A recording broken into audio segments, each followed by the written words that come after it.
I'm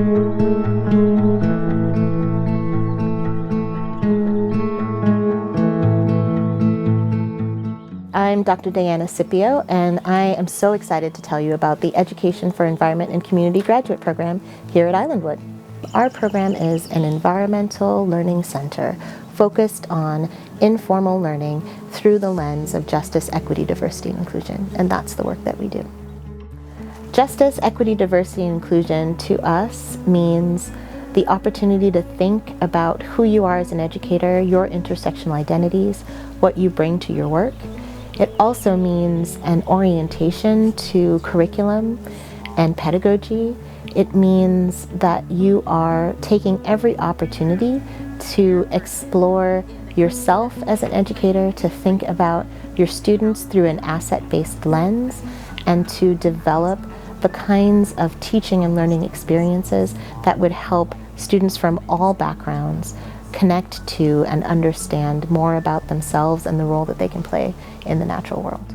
Our program is really deeply connected to the University of Washington, and specifically the College of Education. You will receive a certificate in Education for Environment and Community, the name of our graduate program, and you'll also be a University of Washington student the entire time as well.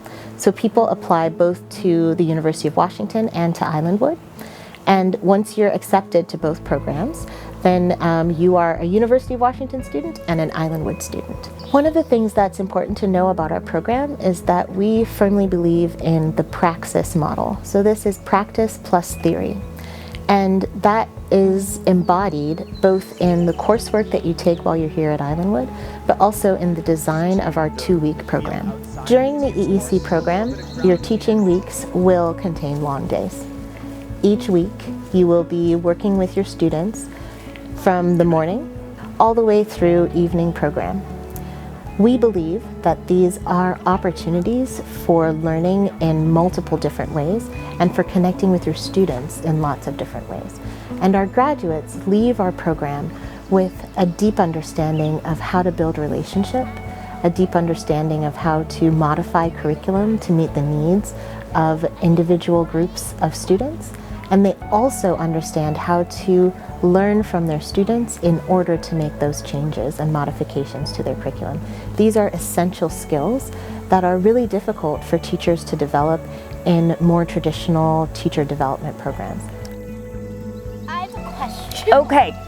Question? So if something is like pollution intolerant, that means there is yellow? Yes, because they can't survive in any places that have a lot of pollution. You might be teaching your students down at the pond. You might be teaching them at the bog. You might be working with them in the bird blind next to the marsh. You might be in one of our tree houses on campus, either at the bog tree house or the learning tree house. You might be down at the harbor exploring crabs and helping students learn about estuaries. You might be climbing the canopy tower or crossing the suspension bridge. You might take your students into the wet lab and look through microscopes or look at frozen birds. There's a bunch of different kinds of learning experiences that you can have with your students while you're here.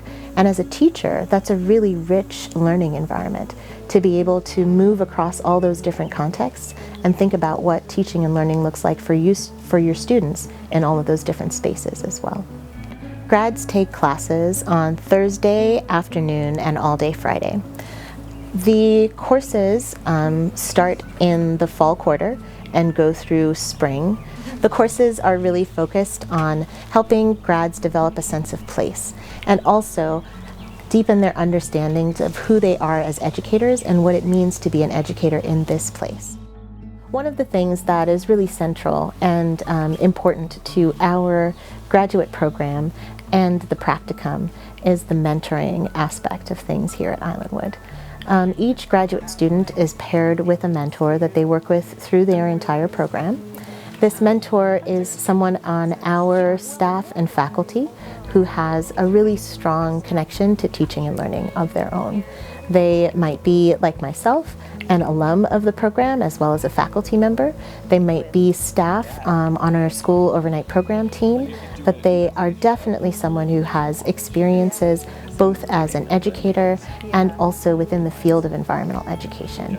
And they bring that expertise and an attention to building relationship with our graduate students. We believe that relationship is really central to the mentoring program, and we also believe that justice, equity, diversity, and inclusion are embodied through our mentoring program. Our graduate students define the things that they want to work on.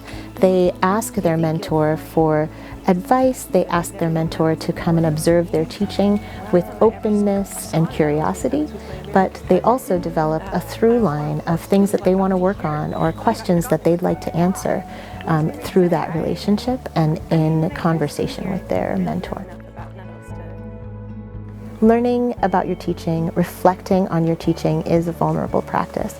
And we want to make sure that we're doing that in community so that folks feel supported, but also the ability to share what's happening for them.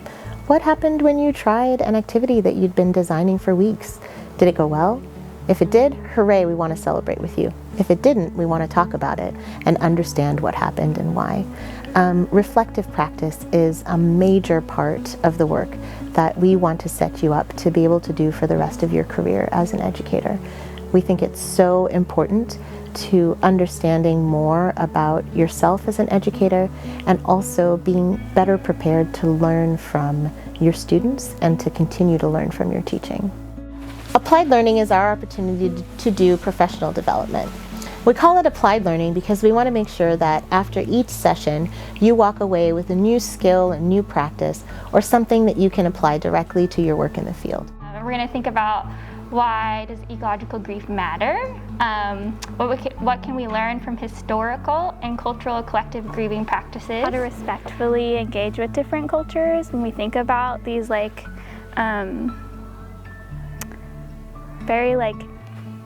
dear to people practices and bringing those up with different students. We developed the Researcher in Residence program to create an even more clear and explicit connection between the Islandwood year and where our grads finish their degrees at the University of Washington. My name's Shannon Barger. I was a graduate student here at Islandwood last year, and I'm back here today as part of the Researcher in Residence program doing data collection and research for my master's project. I've always been really interested in outdoor education. That's what drew me to Islandwood in the first place. And I'm looking at ways to make it my career. And so I'm actually doing a research project to figure out what elements of outdoor ed curriculum are most effective at developing long-term relationships with nature. We hope that you leave this program with the ability to do whatever inspires you to make change for our community and for our planet. We hope that you have gained the skills that you need to be a highly effective educator for joy and justice. We hope that you are able to walk into any teaching and learning experience with the tools and skills that you need to feel like a leader, to feel like you have the ability to make the change that you want to see happen in the world.